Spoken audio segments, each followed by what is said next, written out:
آج کی یہ کہانی افتخار کی کہانی صرف ایک شخص کی داستان نہیں ہے، بلکہ یہ لاکھوں پاکستانی نوجوانوں کی ایک ایسی خاموش چیخ ہے جو شاید ہم سن نہیں پا رہے۔ یہ کہانی ایک انتباہ بھی ہے۔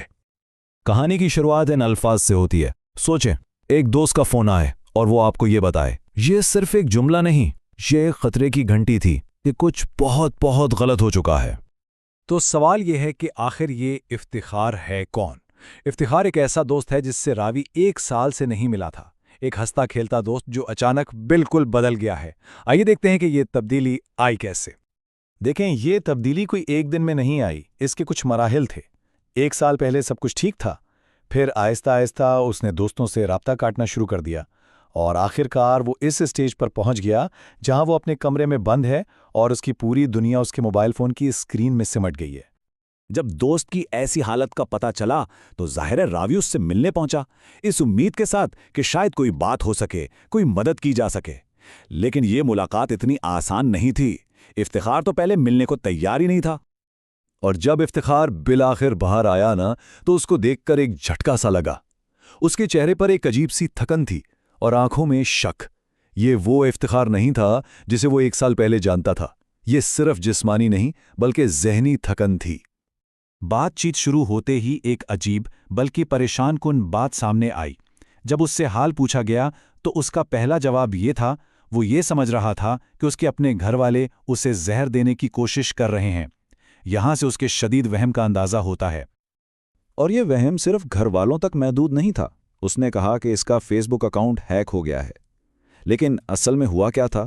اس نے غلطی سے اپنی پروفائل کو پیج ویو پر بدل دیا تھا۔ ایک چھوٹی سی تکنیکی غلطی اس کے ذہن میں ایک بہت بڑی سازش بن چکی تھی۔ آپ اندازہ لگائیں کہ سوچ کس حد تک بکھر چکی تھی۔ جب راوی نے اس کی داڑھی کی تعریف کی تو اس کا فوراً جواب تھا کہ داڑھی تو شیطان رکھتے ہیں، یعنی اس کی باتوں میں کوئی ربط، کوئی منطق باقی نہیں رہی تھی۔ اچھا، جب بات کام کاج کی طرف آئی اور اسے کوئی کام شروع کرنے کا مشورہ دیا گیا تو وہ جیسے پھٹ پڑا۔ اس کا ماننا تھا کہ پاکستان میں جو بھی کما رہا ہے وہ حرام کما رہا ہے، ہر کوئی بے ایمان ہے۔ یہ اس کے اندر کی مایوسی اور غصہ تھا جو باہر آ رہا تھا۔ یعنی کوئی بھی ہمدردی کی بات کرو تو اسے لگتا تھا کہ اس کا مذاق اڑایا جا رہا ہے۔ اس نے اپنے ارد گرد ایک ایسی دیوار بنا لی تھی جہاں مدد کی ہر کوشش اسے ایک حملہ لگتی تھی۔ اور ملاقات کا جو اختتام ہوا وہ تو سب سے زیادہ چونکا دینے والا تھا۔ اس نے اپنے دوست کو ہی کہہ دیا کہ جاؤ، جس نے تمہیں بھیجا ہے اسے بتا دو کہ میں ابھی زندہ ہوں۔ اس نے اپنے دوست پر بھی شک کیا۔ یہ وہم کی انتہا تھی جس نے راوی کو ہلا کر رکھ دیا۔ تو آخر افتخار اس حال تک پہنچا کیسے؟ اس ساری عجیب و غریب گفتگو کے پیچھے ایک گہری وجہ چھپی تھی، ایک ٹوٹا ہوا خواب جس نے اس کی پوری دنیا ہی توڑ دی تھی۔ اس کی پوری زندگی کا دار و مدار صرف اور صرف ایک پلان پر تھا، ایک ہی خواب، ایک ہی سوچ کہ میں محنت تبھی کروں گا جب میں باہر جاؤں گا۔ اس کے علاوہ اس نے زندگی میں کوئی دوسرا آپشن سوچا ہی نہیں تھا۔ تو یہاں اس کی زندگی کا سب سے بڑا مسئلہ سامنے آتا ہے۔ ایک طرف تو اس کا وہ بڑا منصوبہ تھا کہ باہر جا کر ہی سب کچھ کرنا ہے، اور دوسری طرف تھی تلخ حقیقت کہ جب وہ خواب پورا نہیں ہوا تو اس نے پاکستان میں کچھ بھی کرنے سے صاف انکار کر دیا۔ اس نے اپنی زندگی کو جیسے ہولڈ پر لگا دیا۔ یہاں آ کے کہانی ایک اہم موڑ لیتی ہے۔ کیا یہ صرف افتخار کی ذاتی ناکامی کی کہانی ہے یا اس میں کوئی بڑا پیغام چھپا ہے؟ تو کیا یہ صرف ایک افتخار کی بات ہے؟ کیا وہ ہمارے معاشرے میں ایک اکیلا کیس ہے یا وہ کسی بڑی بیماری کی ایک علامت ہے؟ اور جواب افسوس کے ساتھ نہیں میں ہے۔ یہ صرف افتخار کی کہانی نہیں ہے، یہ پاکستان کے ان لاکھوں نوجوانوں کی کہانی ہے جو خالی ہیں، مایوس ہیں اور سوشل میڈیا پر دوسروں کی چمکتی دمکتی زندگیاں دیکھ کر اپنے آپ کو اور بھی کمتر محسوس کرتے ہیں۔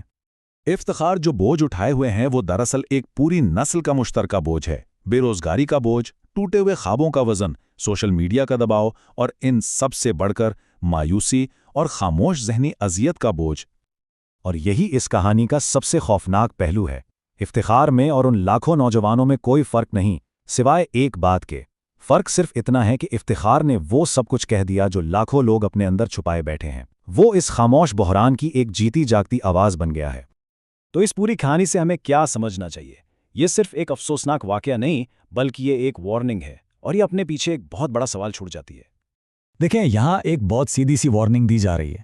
اگر ہمارے ارد گرد کوئی ایسا نوجوان ہے جو بس گھر بیٹھا ہے اور اس کا واحد خواب بغیر کسی ٹھوس پلان کے ملک سے باہر جانا ہے، تو اس کے لیے فکر مند ہونے کی ضرورت ہے، کیونکہ آنے والے وقت میں وہ بھی ایک افتخار بن سکتا ہے۔ یہ جو مایوسی کا سفر ہے نا، اس کے 3 بڑے سٹاپس ہیں۔ پہلا، گھر میں فارغ بیٹھنا، دوسرا، باہر جانے کے بے مقصد خواب دیکھنا، اور تیسرا اور آخری سٹاپ، ایک اور افتخار بن جانا۔ تو یہ کہانی ہمیں کسی حل پر نہیں بلکہ ایک بہت بڑے سوال پر لا کر کھڑا کر دیتی ہے۔ یہ جاننے کے بعد کہ یہ راستہ کتنا خطرناک ہے، سوال یہ پیدا ہوتا ہے کہ اس سے پہلے کہ بہت دیر ہو جائے، ایک معاشرے کے طور پر ہم سب مل کر کیا کر سکتے ہیں۔